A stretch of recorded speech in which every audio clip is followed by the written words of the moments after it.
I learned about this guy, Dan Wootton, from following Depp and Heard. It turns out that Johnny's name's been cleared of false allegations that Dan wrote about him in The Sun, but now Dan's got allegations of his own to deal with. The allegations are he tricked people into making not safe for work videos without their consent, which is not quite legal where Dan is. This here's from the Press Gazette. It's called "We're Not Ideological," says Byline Times as it continues Dan Wootton investigation.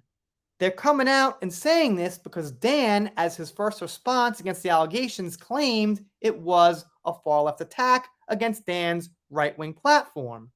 I left that as a tiny possibility. However, now Byline Times is saying they're not politically aligned. It's from July 2023. Not new, but not too old. Let's see what we got. They start by saying exactly what I just said. Dan made the claim as his defense this is a hard left attack. But Peter Jukes, co-founder and executive editor of the website Byline Times, said they're not politically aligned. He says, of course, he believes in democracy, but he's got people there who differ in opinion. He says he's not aligned with the Labour Party of the UK. They say they're independent and an alternative to The Sun, Telegraph, and Daily Mail, and papers like that who are owned by, the big fish. They give a few examples of what they cover: culture war, crisis in journalism, Ukraine, climate emergency, things like that. And obviously this one falls under crisis in journalism. They give a little background on Jukes. It appears he live tweeted out about the News of the World criminal hacking trial.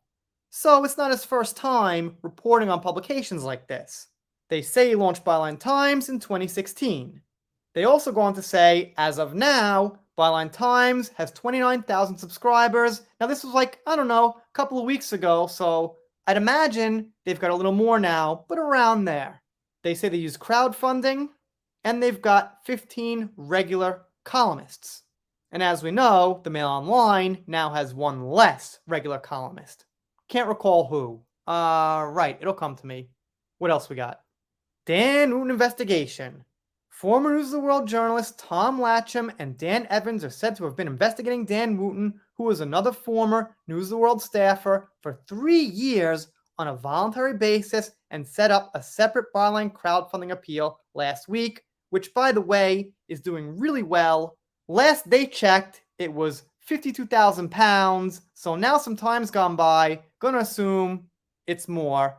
They say Wootton raised his own fundraiser that had £37,000, but I'm sure his went up a little bit too.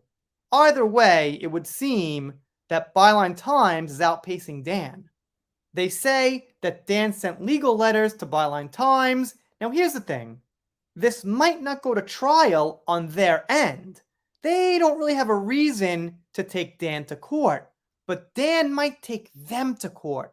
And what might happen is, if Dan takes them to court, he's got his lawyers ready, he got his fancy suit out, they might just prove that what they're printing is true, and that'll be it.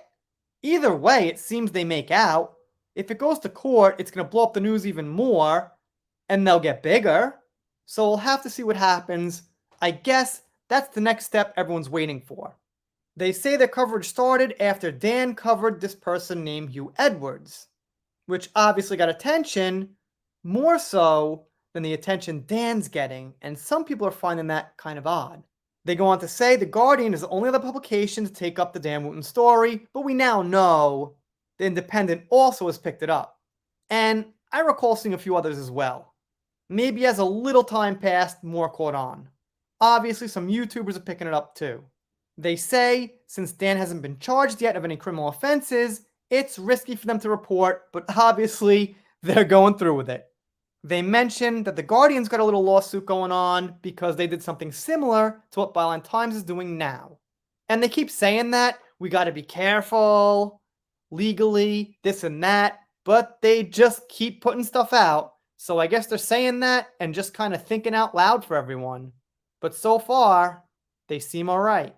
So yeah, getting back to the main theme of the video, He's claiming this guy Peter Orborn on his staff has differing political opinions, so I'm going to assume maybe Peter's left. Wait, they're both named Peter. Okay, so maybe Peter Jukes, the editor, is left, and this guy Peter Orborn is right. If so, not hard left aiming at Dan for a particular reason. Let me know what you think in the comments. Doing shout outs, special thanks, things like that. Gotta give a shout out to Carmen on Twitter, sending me a lot of stories. Thank you, Carmen. Laura B, sending me stuff as well. Thank you, Laura.